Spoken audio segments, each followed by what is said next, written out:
galerinha do YouTube, eu por aqui, Wagner Cardoso, o seu canal no YouTube.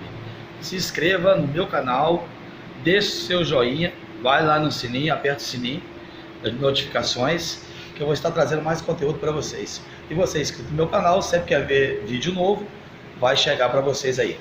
Sem mais delongas, galera, vamos para o vídeo e não se esqueça, Wagner Cardoso Itaperuna no seu canal no YouTube. Valeu, galera, tamo junto!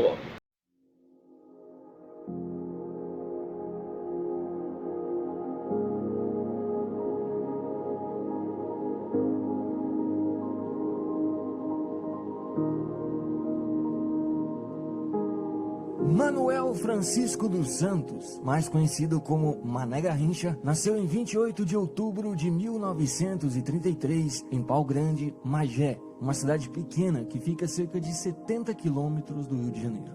O gênio da bola veio de uma família humilde de 15 irmãos. E de onde veio esse nome Garrincha? Bem, o Garrincha foi minha irmã. É que eu tinha o hábito de caçar passarinho e existia um passarinho chamado Garrincha. Então minha irmã um dia me viu pegar o passarinho e então falou que eu ia chamar Garrincha. Então por isso ficou o nome Garrincha. Sempre jogando bola com seus amigos e nos times locais, assim ele foi crescendo e se desenvolvendo. Um fato que não podemos esquecer de falar é que seu pai era alcoólatra. Então, Garrincha também desenvolveu o gosto por bebidas alcoólicas desde pequeno. Inclusive, na mamadeira, o pai dele colocava um pouco de bebida alcoólica justamente para o menino se acostumar a beber. Isso, obviamente, era uma grande ignorância na época que trouxe muitos e muitos problemas a Garrincha no futuro. Em 1950, Garrincha, que estava com apenas 16 anos, ouviu pelo rádio a decepção na final contra o Uruguai, que deixou o Maracanã calado. Nesse período, o ainda jovem Garrincha fez testes em muitos times, mas como ele tinha os joelhos tortos, todos pensavam que ele não conseguiria ser um bom jogador. Um detalhe importante é que realmente ele tinha esse problema. Suas pernas eram tortas devido aos joelhos. Um era torto para fora e o outro para dentro. Mas em 1953 ele foi fazer um teste no Botafogo. A princípio, todos pensavam que Garrincha era apenas mais um, ainda mais quando viram seus joelhos tortos. Mas quando o jovem pegou na bola, já impressionou de cara. Ele jogou muita bola e na época o Botafogo não deixou mais escapar ao jovem. Eu nunca notei nada em minha perna torta. Depois que eu vim no Botafogo, o pessoal falou que eu tinha a perna torta. Eu acho que ajudou bastante sim, porque enquanto os gringos olhavam para minha perna torta, dizendo que o cara não joga nada e tal, eu ia pegando a bola, ia passando por eles, ia fazendo meus gols, dando as bolas para fazer gol. Enfim, cheguei onde eu sou, com essa perna torta assim mesmo. Assim, ele já foi contratado para jogar no profissional do clube carioca. Em 1953, seu primeiro ano como profissional, apesar de já ter chegado jogando muita bola, o Botafogo não conseguiu títulos. Em 1954, ele não foi convocado para a Copa. No mesmo ano, conseguiu conquistar o torneio quadrangular internacional com o Botafogo. Em 1955, foi convocado pela primeira vez à seleção brasileira, mas no Botafogo passou o ano sem títulos, assim como também em 1956. Em 57 continuou jogando muita bola e Garrincha finalmente conseguiu conquistar um grande campeonato. Conquistou o Campeonato Carioca, sendo eleito o melhor jogador. Aí está uma das grandes figuras do jogo, Garrincha, numa jogada pessoal, marcando o 5º gol do Botafogo.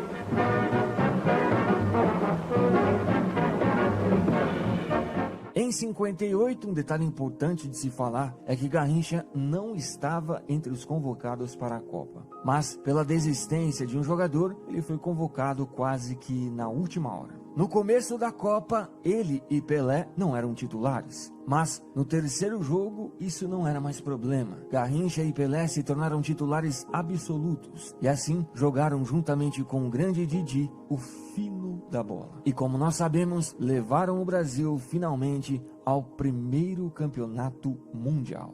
Garrincha foi um dos melhores jogadores daquela Copa e já não era mais desconhecido para o público. Assim, ele passou a ser o grande Garrincha. Mas, se você não sabe, a fama não era algo que ele gostava. Me senti famoso em 58, quando cheguei aqui.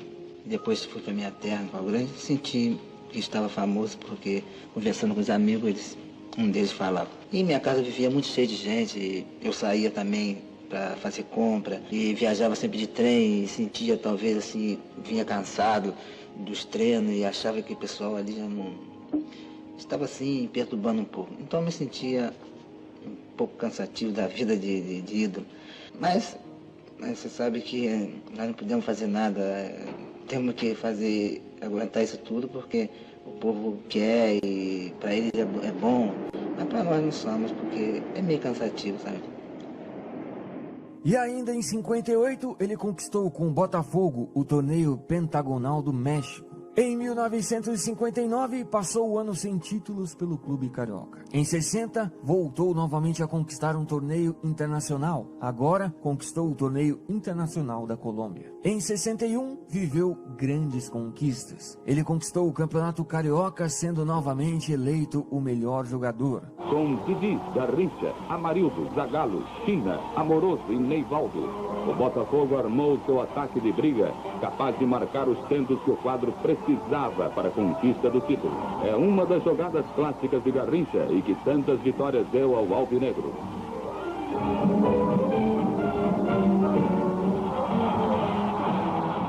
Conquistou também a Taça dos Campeões Estaduais Rio-São Paulo e o Torneio Internacional da Costa Rica. Ou seja, ele estava voando cada vez mais em campo. Assim, chegamos em 1962, o ano que Garrincha viveu seu auge no futebol. Nesse ano, pelo Botafogo, novamente conquistou o Campeonato Carioca, sendo eleito o melhor jogador. O Maracanã em tarde festiva. São milhares e milhares de torcedores acorrendo ao gigantesco estádio para assistir ao encontro decisivo do torneio carioca de futebol, que daria ao Botafogo o título de bicampeão da cidade. Este é o quadro alvinegro, onde figuram alguns campeões do mundo. Agora, a equipe do Flamengo. Aos rubro-negros bastava o empate para a conquista do título. Mas eis que Garrincha decide fazer sua jogada. Ele conhece bem o caminho do gol.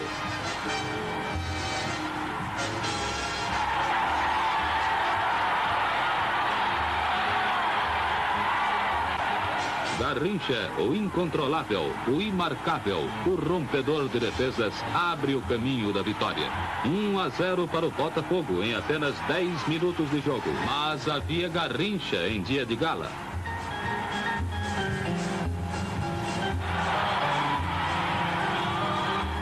É o mesmo lance de sempre. Seu Mané joga a bola sobre a pequena área e desta vez ela bateria no adversário.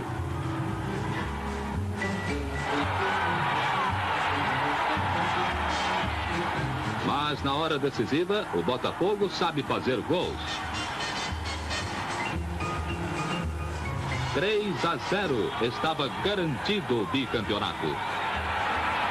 O Botafogo, time de craques, jogando um futebol da melhor qualidade, soube derrotar o Flamengo num encontro de gigantes, conquistando o bicampeonato carioca. Uma equipe que tem conjunto, que tem o incentivo da torcida e que tem ainda Garrincha, tem tudo para ser campeão. E conquistou o torneio pentagonal do México. Sem contar que pelo Campeonato Brasileiro foi eleito o melhor jogador. E eis que chegamos na Copa de 62. Logo no início da Copa, Pelé se lesiona, ficando assim as esperanças todas em Garrincha. E ele não desapontou. O bicho jogou demais, mas muita bola mesmo. Puxou a responsabilidade nos jogos mais importantes do Brasil e não se limitou a ficar apenas na ponta direita. Chegou até mesmo a sair e fazer gol fora de sua posição, algo que na época ele pouco fazia. Ele fez gol de perna esquerda, fez gol de fora da área, entortou seus marcadores, enfim, Garrincha foi simplesmente imparável naquela Copa. Muitos dizem que o Garrincha de 62 foi muito mais espetacular que o Maradona de 86. Também, naquela Copa, Garrincha terminou ajudando em muito o Brasil a se tornar bicampeão mundial. Garrincha terminou o campeonato em vice na artilharia e foi eleito o melhor jogador disparado daquele mundial.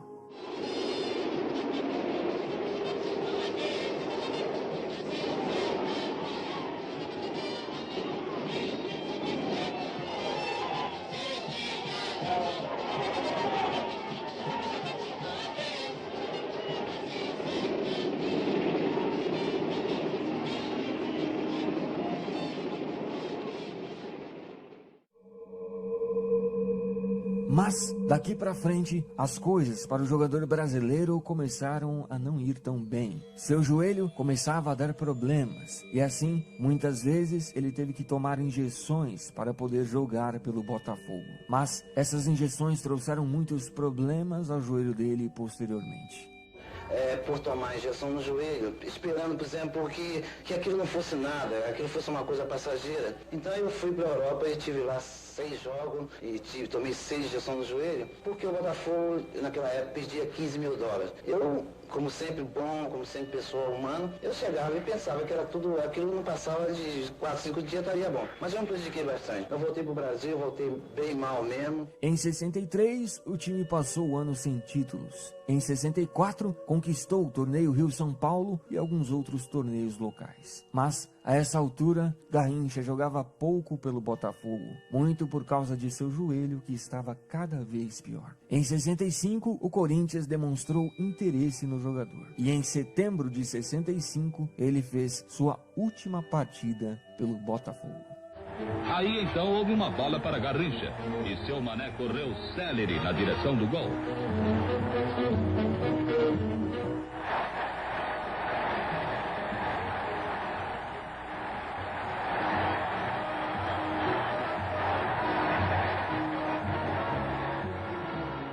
Assim, o clube carioca decidiu vender sua maior joia para o Corinthians. Na época era patrimônio do clube. Eu pensava assim que o patrimônio do clube fosse uma coisa boa. Depois me venderam pro Corinthians e eu fiquei assim, puxa, mas patrimônio ninguém vende. E me venderam, nem falaram nada, me deram muito obrigado. 13 anos de Botafogo, cheio de coisa, fiz tanta coisa no Botafogo, campeão. E o patrimônio depois foi vendido. Eu fiquei muito triste, porque eu não tive nem um pouquinho de consideração naquela época pelos diretores. Mas tudo bem, tudo certo. Eu tô feliz. Pelo Botafogo, Garrincha jogou 614 partidas, fez 245 gols e conquistou nada menos, nada mais que 18 títulos. E é considerado o maior jogador da história do clube. Assim, voltando para o Corinthians, o clube paulista acreditou que poderia tratar de Garrincha e assim ajudá-lo a voltar pelo menos 50% do que ele era no Botafogo. Uma curiosidade importante de se falar é que nessa época o Corinthians passou a ser chamado de Timão, justamente por causa de Garrincha e outros grandes jogadores que tinha no elenco. E é por isso que o time até hoje é conhecido como Timão.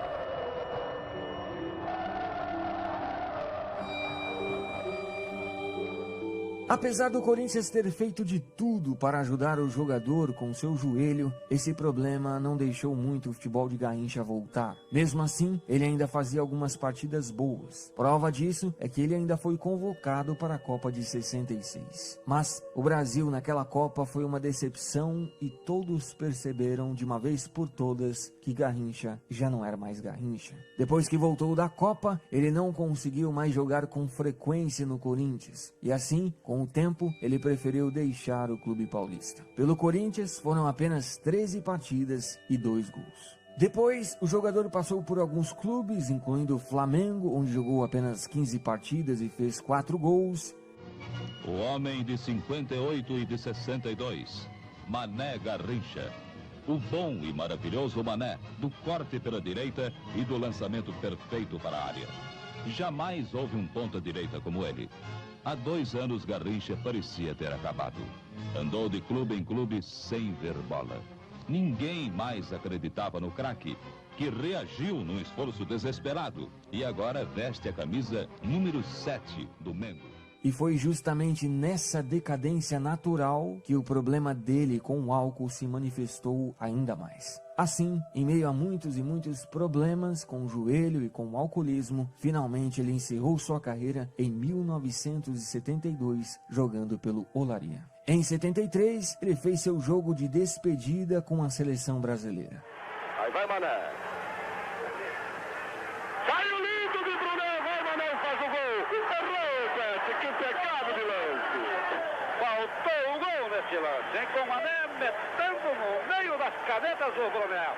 É o último João do Maracanã e a terceira. Vai Mané Garrincha no seu adeus. Nós é que dizemos a você, obrigado Mané Garrincha.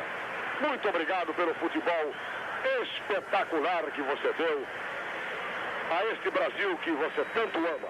E depois disso, ele voltou para sua cidade natal e por ali ficou. Infelizmente, seu vício com o alcoolismo era muito forte. E com o tempo, ele foi perdendo essa luta. E em 1983, infelizmente, o grande Garrincha, o espetacular Garrincha, morre por complicações em seus rins. Neste momento, o corpo de Mané Garrincha deixa o Maracanã. Garrincha deixa o Maracanã. Pela última vez, debaixo de muita emoção, o caixão de Mané Garrincha é colocado num carro aberto do Corpo de Bombeiros. O povo canta a valsa de despedida para Mané Garrincha. Garrincha era um cara ingênuo, mas não bobo. Era um homem simples e muito puro. Talvez a maldade existente nele só fez mal para ele mesmo. Mas, sem dúvida nenhuma, foi um dos maiores da história. Não é à toa que ele, ao lado de Pelé, foi considerado o melhor de seu tempo. Temos a certeza absoluta que o seu futebol é algo eterno, jamais irá morrer. Afinal, Garrincha sempre vai ser Garrincha.